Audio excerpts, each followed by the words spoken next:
Khotbah Minggu hari ke-89, 30 Maret tahun 2025. Kitab Bilangan, pasal 21 ayat 10 sampai 20, perikop perjalanan bangsa Israel di daerah Moab. Khotbah pada minggu ini di hari yang ke-89 tanggal 30 Maret tahun 2025 diambil dari kitab Bilangan pasal 21 ayat 10 sampai dengan 20. Demikian firman Tuhan. Kemudian berangkatlah orang Israel lalu berkemah di Obot. Berangkatlah mereka dari Obot lalu berkemah dekat rentuhan di Abarim, di padang gurun yang di sebelah timur Moab. Dari situ berangkatlah mereka lalu berkemah di lembah Jered. Dari situ berangkatlah mereka lalu berkemah di seberang sungai Arnon yang di padang gurun dan yang keluar dari daerah orang Amori, sebab sungai Arnon ialah batas Moab di antara orang Moab dan orang Amori. Itulah sebabnya dikatakan dalam kitab peperangan Tuhan,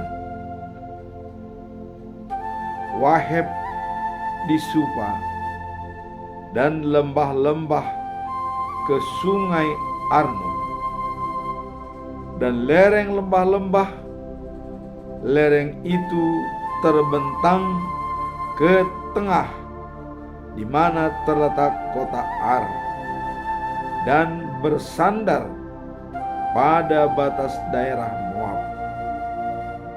Dari sana mereka ke Bir.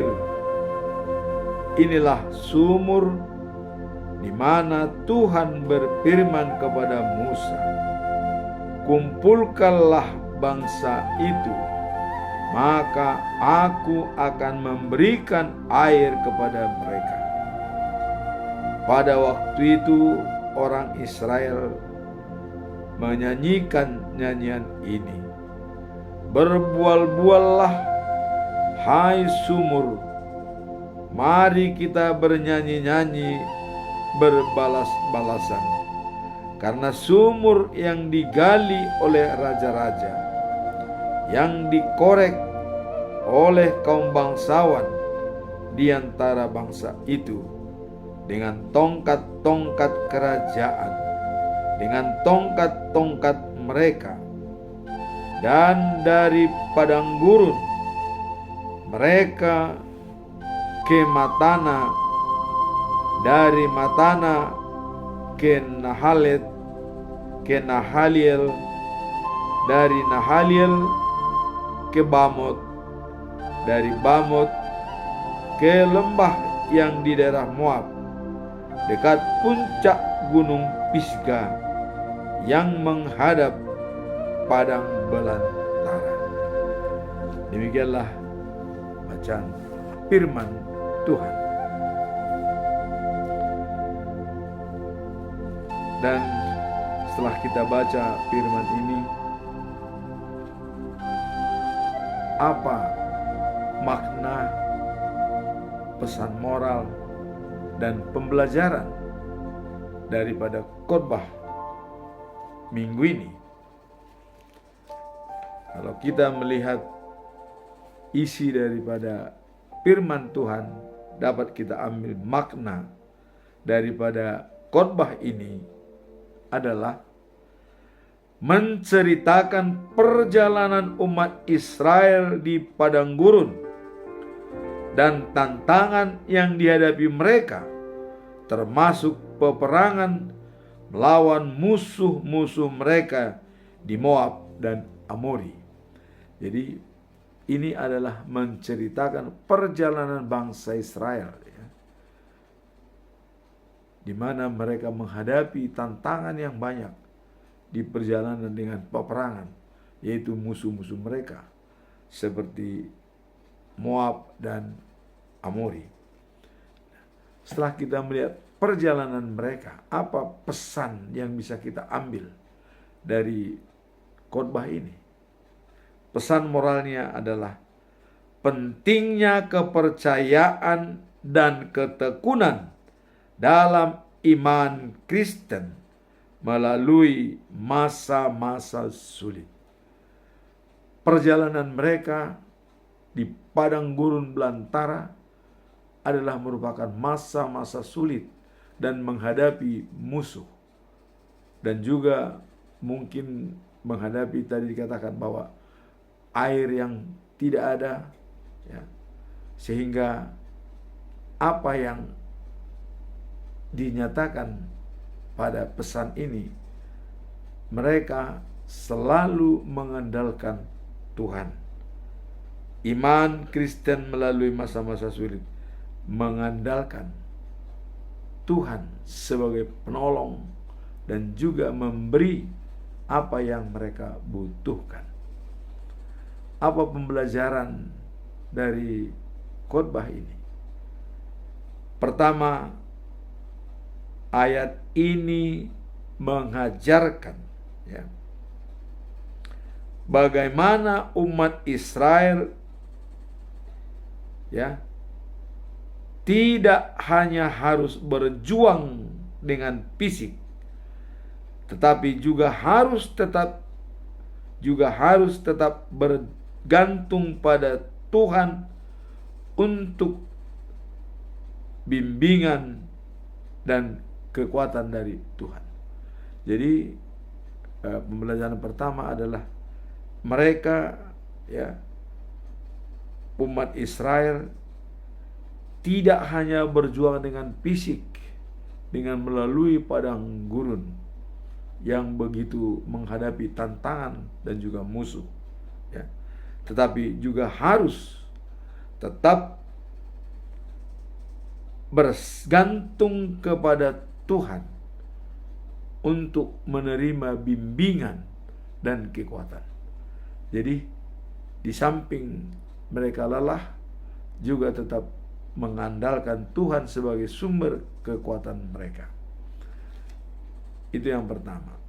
Yang kedua, dalam Bilangan pasal 21 ayat 16, kita dapat melihat bahwa sumber air dipercaya sebagai bimbingan Tuhan dan pentingnya kedekatan dengan Tuhan dalam perjalanan hidup sehari-hari.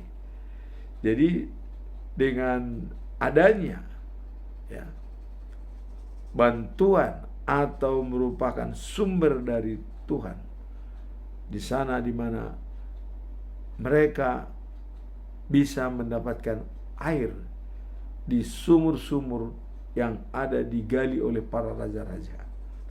Dan ini adalah dengan kedekatan mereka dengan Tuhan. Nah, sehingga dengan adanya mendapatkan sumber air, mereka bernyanyi-nyanyi bahwa mendapatkan air berbual-bual di padang gurun pasir. Artinya mereka mengucapkan syukur kepada Tuhan. Itulah pembelajaran yang kedua. Pembelajaran yang ketiga adalah kesetiaan bangsa Israel, ya, di perjalanan, ya, Tuhan menyediakan air. Dalam Bilangan 21 ayat 17, pada waktu itu Israel bernyanyi-nyanyi meminta air keluar dari padang gurun. Jadi setelah air keluar, mereka bernyanyi-nyanyi dengan adanya kegirangan bahwa Tuhan membantu mereka. Dalam hidup kita juga, apabila kita mencapai sesuatu yang sudah kita nantikan dan diberikan, kita akan mengucap syukur. Pembelajaran yang keempat, Tuhan menyediakan kebutuhan umatnya sekaligus mengingatkan untuk selalu bersandar kepadanya dalam setiap langkah yang diambil, terutama saat menghadapi tantangan dalam hidup. Jadi di samping bahwa mereka sudah mendapatkan apa yang mereka inginkan, dan di sini mereka diingatkan untuk tetap setia dan bersandar kepada Tuhan. Banyak orang ya, pada waktu kesusahan dia berdoa dengan serius. Pada saat dia tertolong, tapi lupa mengucap syukur. Artinya seolah-olah dia tidak mengalami kesulitan setelah hasilnya diterima dengan baik. Nah, di sini mengingatkan bahwa kita bangsa Israel, di samping mereka setelah menerima bantuan dari Tuhan dan menyediakan kebutuhan mereka, sekaligus mengingatkan untuk selalu bersandar kepada Tuhan. Jadi tetap, artinya dengan pemberian itu harusnya mereka sadar bahwa segala sesuatunya adalah dari Tuhan. Itulah pembelajaran yang bisa kita ambil. Sekarang kita masuk dalam kesimpulan kita dalam perikop ini atau conclusion.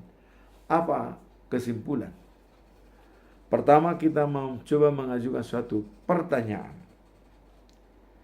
Apa yang bisa diajarkan oleh pengalaman pribadi tentang ketekunan dalam iman ketika menghadapi tantangan? Jadi sekarang di sini apa ya yang bisa diajarkan oleh pengalaman pribadi tentang ketekunan dalam iman? Jadi ini sudah merupakan umum. Jadi pengalaman pribadi dalam ketekunan kita kepada Tuhan, apa yang bisa disampaikan? Mari kita lihat. Menghadapi tantangan dalam hidup merupakan ujian bagi ketekunan iman kita, seperti diajarkan dalam Alkitab. 1 Petrus pasal 5 ayat 10. Tetapi sesudah kalian menderita sebentar, Allah sendiri akan membuat kalian menjadi sempurna. Jadi dalam hal pengalaman pribadi, bahwa kita menderita sebentar dan kemudian Allah sendiri akan membuat kita menjadi sempurna. Artinya di dalam penderitaan itu ya, kita mengalami suatu kesulitan, tapi kita harus percaya bahwa Tuhan akan membuat kita menjadi sempurna. Ia akan menunjukkan dan menguatkan kalian serta mengokohkan kalian, sebab Ia adalah Allah yang sangat baik hati, yang sudah memanggilmu untuk turut merasakan keagungannya yang abadi melalui Kristus. Jadi di sini bahwa Allah yang sangat baik hati, walaupun kita menderita sementara, namun Tuhan tetap memperhatikan kita. Jadi apapun masalah yang kita hadapi, ya, pengalaman pribadi kita, itulah menjadi bahan kita untuk tetap setia dan mengucap syukur kepada Tuhan. Dan juga adalah untuk turut merasakan keagungannya yang abadi melalui Yesus Kristus.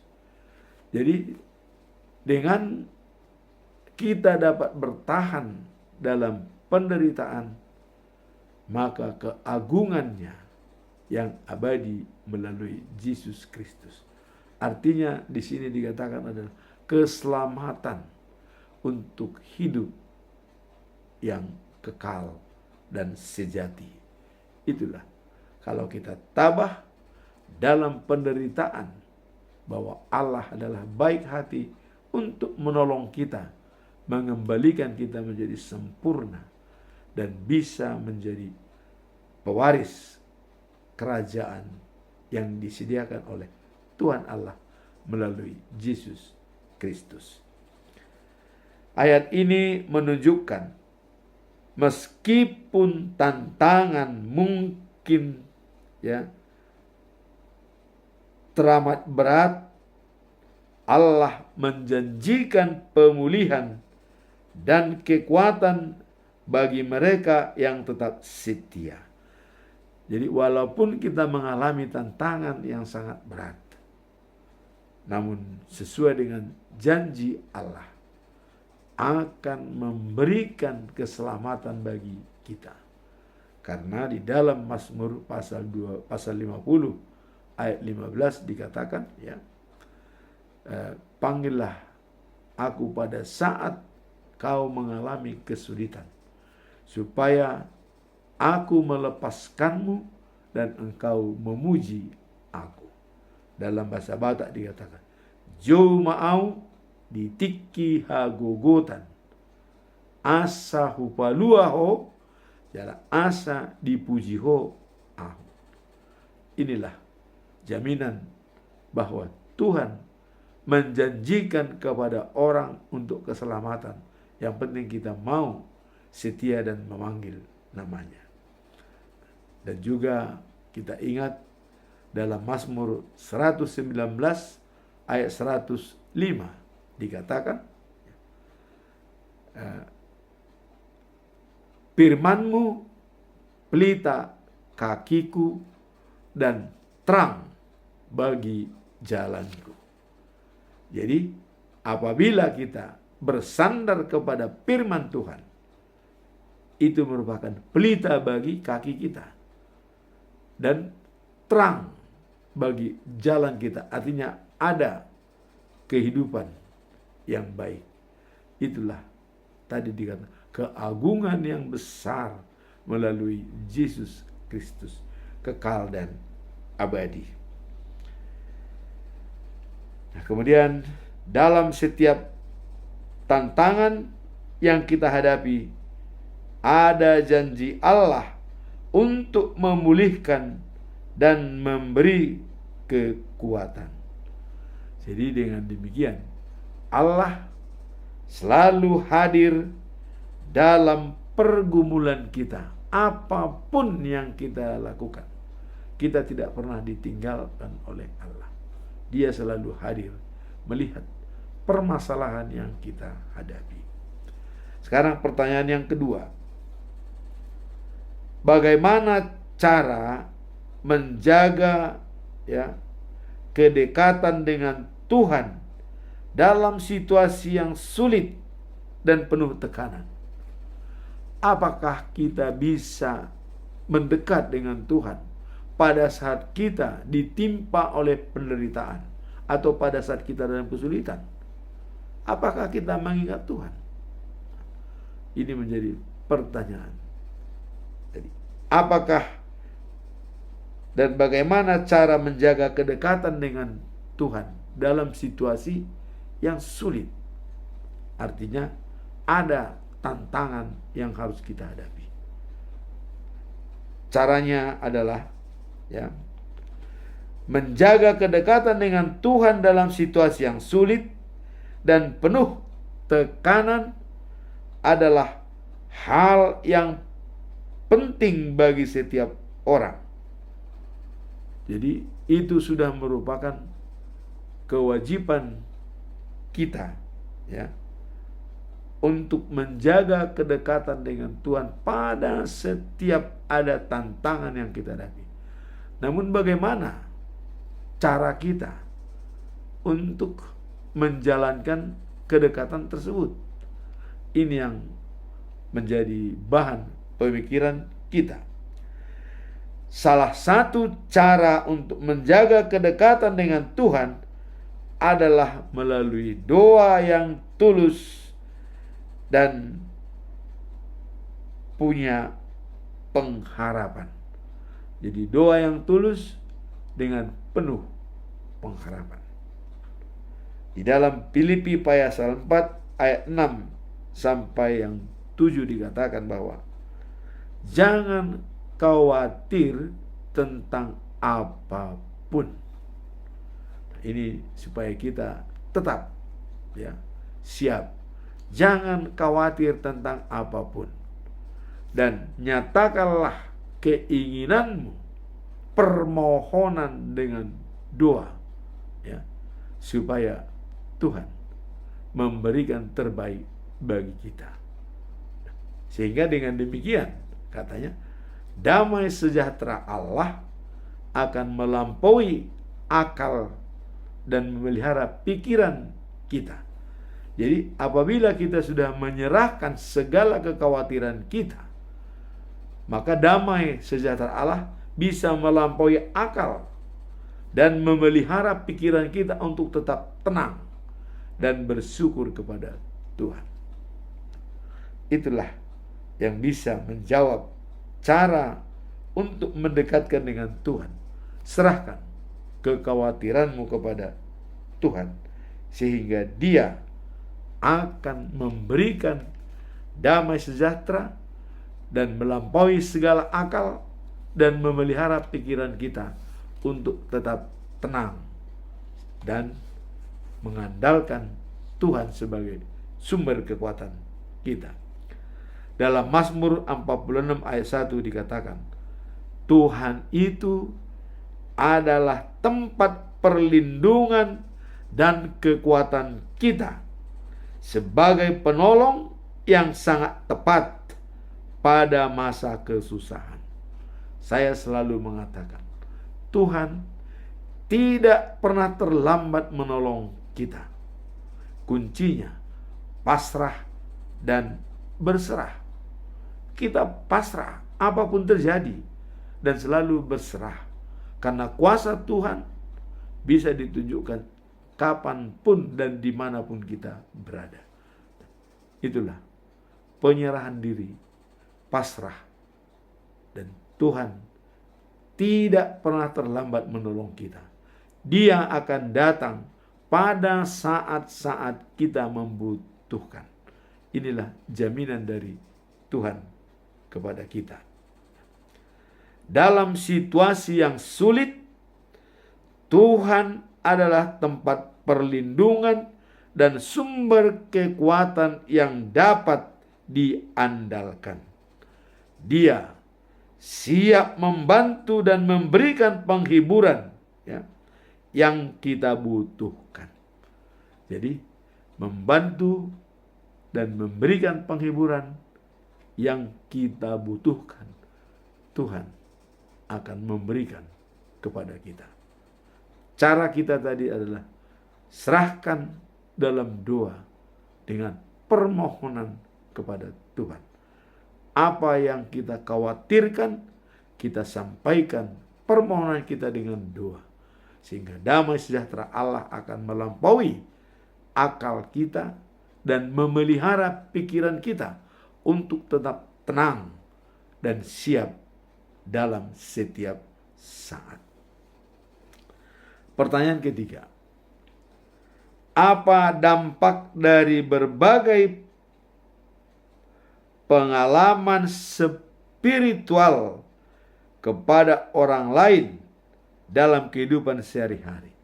Nah, ini adanya pengalaman spiritual bersama dengan orang lain dalam kehidupan sehari-hari. Apa dampak pengalaman spiritual kita terhadap orang-orang di sekitar kita? berbagi spiritual kepada orang lain dapat memberikan dampak positif yang sangat signifikan atau berfaedah dalam kehidupan sehari-hari. Jadi berbagai spiritual yang kita miliki kepada orang lain itu bisa berdampak positif dan signifikan dalam kehidupan sehari-hari. Baik bagi diri sendiri maupun bagi orang lain. Jadi dampaknya itu, efek sampingnya itu bisa positif bagi diri sendiri dan juga orang lain. Kenapa? Karena pengalaman spiritual adalah merupakan perjalanan hidup yang selalu mengandalkan Tuhan. Apabila kita berbagi pengalaman tersebut kepada orang lain bisa terberkati. Nah, di sini adalah merupakan kesaksian hidup. Nah, sesuai dengan tema kita dalam bulan Maret adalah dikatakan dengan topik yaitu menyebarkan cahaya kemuliaan Tuhan dan menyaksikan kemurahannya melalui iman dan pertobatan. Menyaksikan kemurahannya tadi adalah pengalaman spiritual kita dengan Tuhan. Bisa menyebarkan cahaya kemuliaan Tuhan. Dalam Matius pasal 5 ayat 16 dikatakan, demikianlah hendaknya terangmu bercahaya di hadapan orang, supaya mereka melihat perbuatanmu yang baik, memuliakan Bapamu yang di surga. Jadi perbuatan baik kita itu adalah memuliakan Bapa yang di surga, dilihat, disaksikan oleh orang dengan tindakan kita, dengan menyebarkan cahaya kemuliaan Tuhan dan menyaksikan kemurahannya melalui iman kita. Nah, sehingga dalam Ibrani pasal 10 ayat 24 sampai dengan 25 dikatakan, marilah kita saling memperhatikan supaya kita saling mendorong dalam kasih, dalam pekerjaan baik, dan jagalah kita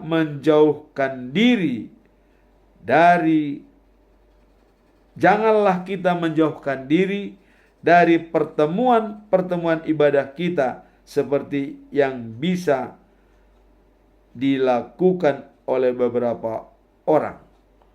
Artinya dengan pertemuan-pertemuan itulah dikatakan pengalaman spiritual kita. Jadi jangan sampai menjauhi pertemuan-pertemuan yang diadakan bersama dengan orang lain. Dan seperti yang biasa dilakukan oleh beberapa orang, dengan berbagai pengalaman spiritual, seseorang dapat memberikan hikmat dan penguatan kepada orang lain. Jadi dengan penguatan spiritual kita itu bisa meyakinkan orang lain untuk pertobatan dan berbuat baik, dengan meyakinkan bahwa Tuhan adalah sumber kekuatan dan juga keamanan kita. Kalau kita melihat dalam prakhotbah atau epistel yang dikatakan Yohanes pasal 4 ayat 4 sampai 14 di mana Yesus dengan wajib bersama dengan orang Samaria. Apa yang digambarkan di sini? Di kehidupan ya yang diberitakan oleh Yesus. Artinya bagaimana kehidupan di Samaria.